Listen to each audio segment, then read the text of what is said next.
So we'll continue that example number 18. So there are some terms: consumer, commodity, consumption, expenditure. Already I have discussed in my previous video. And how to find out expenditure?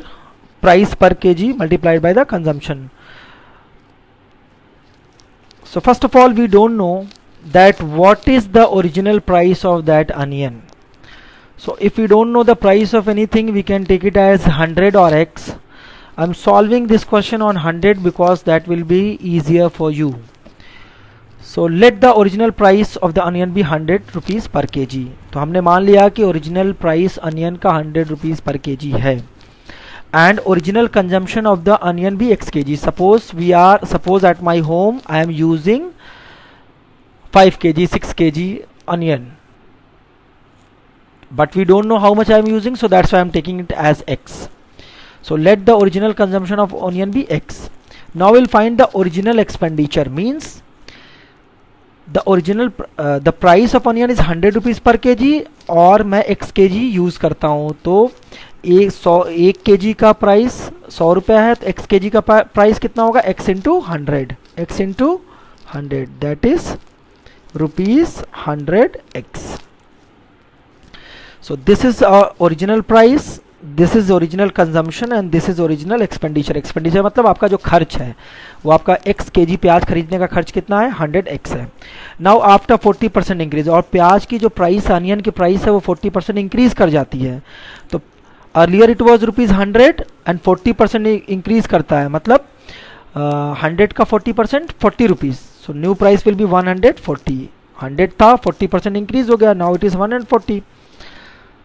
अब अपना consumption हम क्या करेंगे? घटा देंगे. We will reduce और consumption, because हमको खर्च बराबर ही रखना है. तो जब किसी चीज़ का दाम बढ़ेगा तो हम अपना खर्च घटा देंगे ताकि दोनों खर्च हमारे बराबर रहें. तो अब मान लीजिए हमने कितना, लेट द न्यू कंजम्पशन भी y kg. Sorry.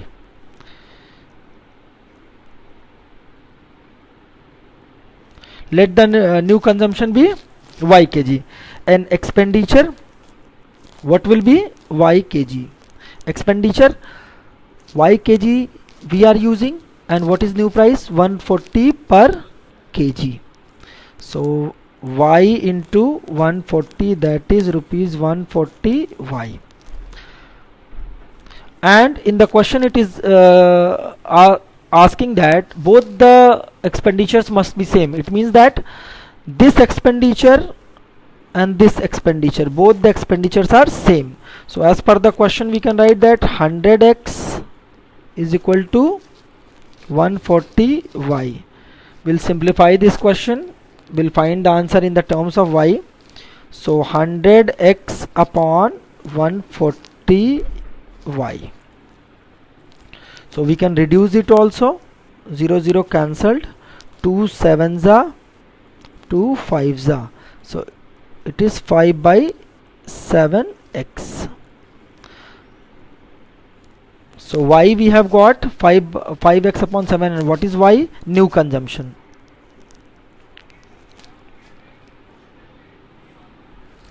Now reduction in the original consumption. तो अब reduction in the original consumption क्या है? हमको अपना जो खर्च है वो घटाना पड़ेगा. क्यों? क्योंकि हमको अपना जो यूज़ है अनियन का वो कम करना पड़ेगा, तभी तो हमारा जो दाम बढ़ने के बाद भी हम उतना ही खर्च करेंगे. तो अब हम कैसे निकालेंगे कितना कम कर दिया हमने? ओरिजिनल कंजम्पशन हमारा कितना था? ओरिजिनल कंजम्पशन हमारा x kg था. ये देखिए, this is the original consumption onion x kg था. तो ओरिजिनल हमारा सबसे, जब दाम नहीं बढ़ा था तो हम x kg खर्च करते थे, और जब दाम बढ़ गया तो हम न्यू कंजम्पशन में आ जाएंगे. और न्यू कंजम्पशन आपका कहाँ है? This is your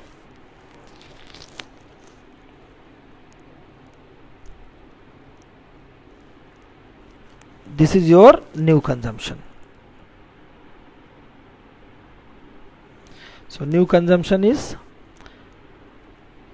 5 upon 7x. We will solve it. LCM लेके इसको solve करेंगे, then you will get 2 upon 7x. Now this is the reduction in the consumption. तो ये हम इतना कम यूज़ करेंगे. अब इसी को हमें क्या करना है? We have to change it into percentage.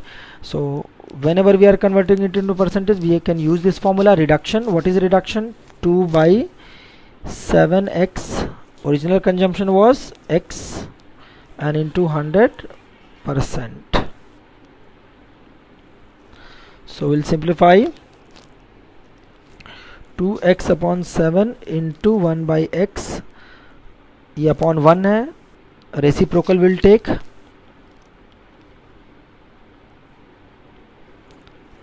To 100 upon 7%, that is equal to 28 whole 4 by 7%. So हमको इतना कम खर्च, we have to reduce our consumption by 28 whole 4 by 7%. तो हमारा क्या है, जो खर्च है वो बराबर है. In example number 21, it is given that in an examination 70% of candidate passed in English, 70% of the candidates passed in English, 80% passed in maths, 10% failed in both the subject. Means 10% failed in both English and maths. If 144 candidates passed in both, what is the total number of candidates? It is asking that एक exam है, उसमें 70% candidate English में पास हैं, 80% math में पास हैं और 10% दोनों subject में फेल हैं, मतलब इंग्लिश और मैथ्स दोनों में फेल हैं. टोटल 144 कैंडिडेट अगर पास हो जाते हैं दोनों सब्जेक्ट को मिला करके, तो कितने टोटल स्टूडेंट थे एग्ज़ाम में? तो we don't know the total number of candidates, so first of all will consider it as 100. So let the total number of candidates is equal to 100. Number of candidates passed in English, how many students passed in English? Number of candidates, how many students? 70%. So 70% of 100, 70, that is 70. Very simple. 100 students, 70% passed in English means 70 student. Then 100% में 70 पास हो गए तो fail कितने हुए? 30. Same way math में 100 में कितने पास हुए? 80%. मीन्स 100 आउट ऑफ 100, 80 स्टूडेंट्स, और 100 आउट में 80 पास हैं. Then how many will be failed? 20. 10% fail in both the subject. अब 10% ऐसे बच्चे हैं दोनों सब्जेक्ट में फेल हैं, मतलब इंग्लिश में भी 10 फेल हैं और मैथ में भी 10 फेल हैं. तो सिर्फ इंग्लिश में कितने फेल हैं? 10 ऐसे हैं जो दोनों 10 ऐसे, इस 30 में 10 ऐसे होंगे जो इंग्लिश और मैथ दोनों में फेल होंगे. तो सिर्फ इंग्लिश वाले कितने हो गए? 30 माइनस 10, सिर्फ इंग्लिश वाले हो गए 20. Number of failures in English alone 20. Simple सी बात है, जब 30 फेल हैं इंग्लिश में और इसमें 10% ऐसे हैं जो दोनों में फेल होंगे, तो 10 माइनस कर देंगे 20. सेम 10% मैथ्स में भी हैं जो इंग्लिश और मैथ दोनों में फेल हैं. तो टोटल मैथ में फेल कितने हैं? 20. तो 20 माइनस 10 है. सो 10 ऐसे हैं जो सिर्फ मैथ में फेल हैं. तो टोटल नंबर कितने फेल हो गए? सिर्फ इंग्लिश में कितने फेल हैं? 20. In maths how many are failed? 10. और 10 जो है वो दोनों मिला के फेल हैं. सो टोटल फेलियर्स कितने हो गए? 40. So it means that total strength 100 and fail 40. Then how many are passed? 60 are passed. If 60 candidates pass, total strength 100. 60 student पास हो जा रहे हैं तो कितने फेल हो जा रहे हैं? 40. इसका मतलब 100 टोटल स्ट्रेंथ है अगर क्लास की, तो 60 पास होते हैं. तो और अगर 144 को पास कराना है तो कितनी स्ट्रेंथ होगी?